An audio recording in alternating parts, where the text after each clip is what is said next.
इसकी वजह देखो सब पूरे हिंदुस्तानियों को और पूरे महाराष्ट्र की जनता को सब मालूम है क्या नहीं है। जिसके बोरी बिस्तरा उड़ जाता है, जब वो बोरी बिस्तरा उड़ गया महाराष्ट्र से, तो इसने भी सोचा कि हिंदू मुस्लिम का ले लूँ। और राज ठाकरे के अभी कुछ महीने पहले ईडी पीछे पड़ी थी। ईडी जैसे इसके घर पे आई थी उस दिन से इसका सब कुछ बंद हो गया। ईडी इसको लेके भी नहीं गई है, इंक्वायरी करी क्या करी मालूम नहीं है। उस दिन से इसका भोंगा चालू हो गया है।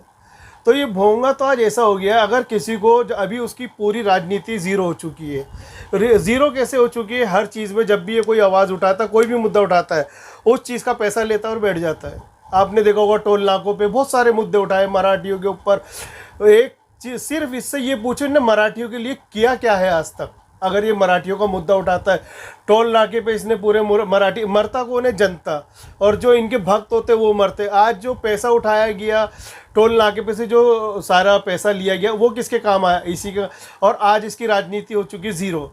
तो अब ज़ीरो को ये उठाने के लिए इसने सोचा कि मैं भी मुसलमान हिंदू का ये सब भोंगा लेके घूमूं तो मेरा भी नाम हो जाएगा। मगर महाराष्ट्र ने इसको नकार दिया है। महाराष्ट्र की मराठी पब्लिक ही बोल रही है कि ये पागल हो गया है, सटिया गया है और इसका कोई लेना देना नहीं है, और ये अब ज़ीरो से ऊपर कभी नहीं आएगा राजनीति में ये। और सबसे मुद्दा बड़ा क्या है, इसको उद्धव ठाकरे जो सीएम बने वो इससे बर्दाश्त नहीं हो रहा है। वो सबसे बड़ा, इसको जो जला समझ लो या कुछ भी समझ लो, और ये उस सरकार के पीछे पड़ा, सबों से मिल के उसको डुबाना चाहता है। मगर उद्धव ठाकरे एक ऐसा आदमी और ऐसा सीएम है महाराष्ट्र के, जो कभी अपना फेल हो सकते हैं और ना कभी उनको कोई सीट से उतार सकता है। इस कदर इतना अच्छा काम करने वाली सरकार, जो जिस सरकार के बारे में बोला गया था कि 6 महीने चलेगी, वो 6 महीने को आज 3 साल हो गया। आपने देख लिया कैसे चला रहे वो लोग, और इसका हो गया है 0%। तो ये अब जिंदगी में कभी भी आप इसको देखना है राजनीति नहीं। और भोंगों के ऊपर, भोंगों का सुप्रीम कोर्ट का ऑर्डर है। ये भोंगे जो कर रहा है ना, इसको मालूम होना चाहिए 10 बजे से 6 बजे तक का सुप्रीम कोर्ट का ऑर्डर है। ऑर्डर होने के बाद ना तो ये मंदिर का उतार सकता, ना क्रिश्चियन का उतार सकता, ना गिरजाघर का, और मस्जिद का तो ये उतार ही नहीं सकता है। इसके हाथ में कुछ नहीं है।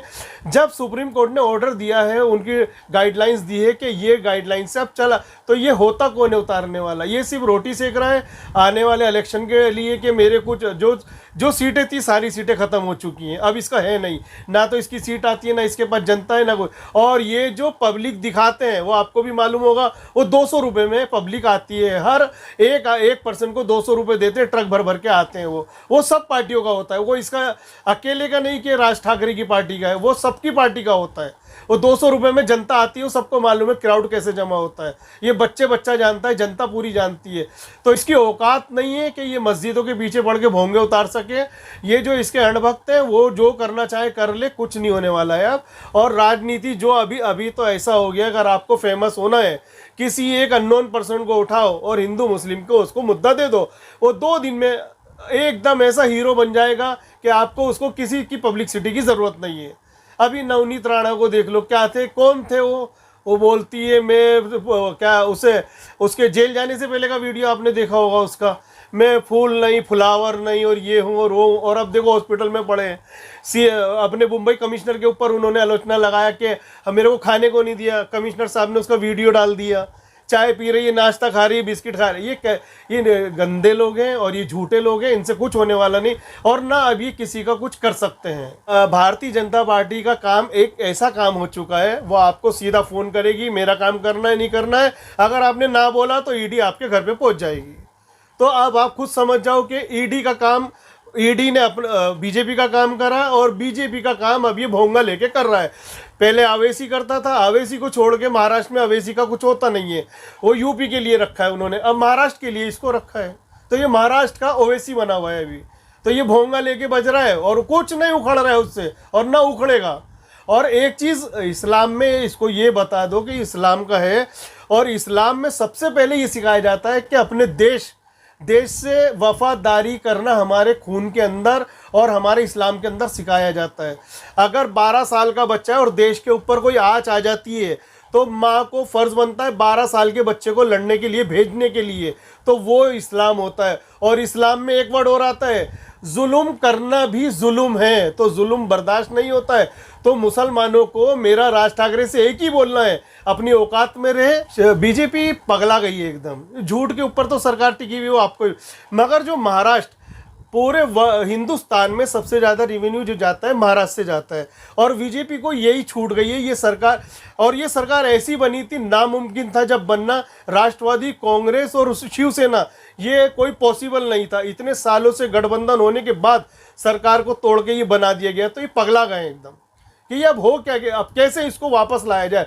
और मुझे नहीं लगता कि उद्धव ठाकरे अब वापस जाएंगे। राज ठाकरे को एक ही काम करना चाहिए, योगी साहब के पास जाए, उत्तर प्रदेश सरकार के पास, जैसे वो पहाड़ों पे जाते हैं, इसको भी एक पहाड़ ले लेना चाहिए वहाँ पर, और पहाड़ों की राजनीति करनी चाहिए। महाराष्ट्र की तो ये भूल जाए, नहीं तो पब्लिक इसको रोडों पे मारेगी। ये कुछ दिन बस बाकी है, देर नहीं है, अंधेर है, देर नहीं है, और अब ये बहुत जल्दी होएगा, क्योंकि इससे इसके जो इसके कार्यकर्ता है वो समझ चुके हैं इसको कि ये पैसा लेता है, बैठ जाता है और हमको लड़वाता है। मेरा इससे बोलने का कि एक जगह, एक मस्जिद की मीनार पे एक बोंगा तू या अमित ठाकरे को तो लेके आ उतारने के लिए, एक जगह तो आओ। अगर तुम मर्द का बच्चा है तो एक जगह तो आ ना, एक भोंगे के पास तो आओ तुम लोग आके। वहाँ पर सिर्फ जनता को लड़ाना आता है, हिंदू मुस्लिम को लड़ाना आता है, और मगर हिंदू मुस्लिम एक हो चुके हैं, वो अब लड़ेंगे नहीं। देखो, हिंदुत्व की जो राजनीति ना, वो एक ही आदमी ने की थी। कोई अगर बोलता है तो वो मुझे नहीं मालूम है। एक शख्स था बाला साहेब ठाकरे, जिन्होंने हिंदुत्व की राजनीति की है और आज तक कर रहे हैं, शिवसेना करती है। मगर ये कब पैदा हुआ है, कहाँ से आया, ये नहीं मालूम है कि ये कौन सा हिंदुत्व बन गया है। ये तो सिर्फ मराठी के नाम पे एक्शन करता है, पैसा लेता है और बैठ जाता है। तो हिंदुत्व की राजनीति सिर्फ बाला साहब ठाकरे ने की है और किसी ने नहीं की।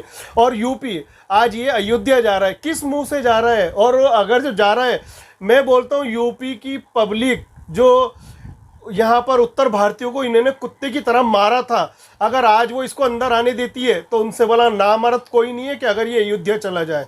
कि जिस तरह से मारा था, उनकी बच्चे, उनके ट्रेनों में बच्चे हुए, भूखे मरे, रोडों पे रास्ते पे नंगे पैर गए, भूखे गए, तो उन लोग को शर्म आनी चाहिए कि ये कैसे आ रहा है। यही राज ठाकरे जिसने वहाँ के यूपी को, उत्तर प्रदेश वालों को मारा था। तो हिंदुत्व की बात जो है, तो शिवसेना आज से नहीं, पहले से ही हिंदुत्व की जो पार्टी है वो एक शिवसेना पार्टी है, वन मैन शो पार्टी है जो हिंदुत्व करती है। ये सब जितने भी हैं, बीजेपी हुए, ये हुए, और ठाकरे, राज ठाकरे, ये सब बच्चे हैं, ये बाद में आए हैं। मगर आज ये बोलते हैं कि वो सर्कुलर के लिए ये कर रहे हैं, वो ये नहीं। आज वो एक ओहदे पे बैठे हैं, सीएम के लेवल पे बैठे, तो उनको सबका सोच के और सबका साथ दे के जब सरकार चलती है, हिंदुत्व पे नहीं चलती है। आने वाले समय में मैं आपको एक बात बता देता हूँ, राज ठाकरे का अब महाराष्ट्र में तो कुछ आएगा नहीं, और महाराष्ट्र के बाहर इसको कोई जानता नहीं है। तो ये अब खत्म हो चुका है, इसका जीरो राजनीति हो गया है, और ये सिर्फ आपस में मराठियों को लड़ा रहा है अब शिवसैनिक से और मनसे से। ये यही कर सकता है, ये सिर्फ आग लगा सकता है और बीजेपी का भोंगा लेके भोंगा बजा सकता है खाली। इसकी कहानी अब खत्म हो चुकी है महाराष्ट्र से।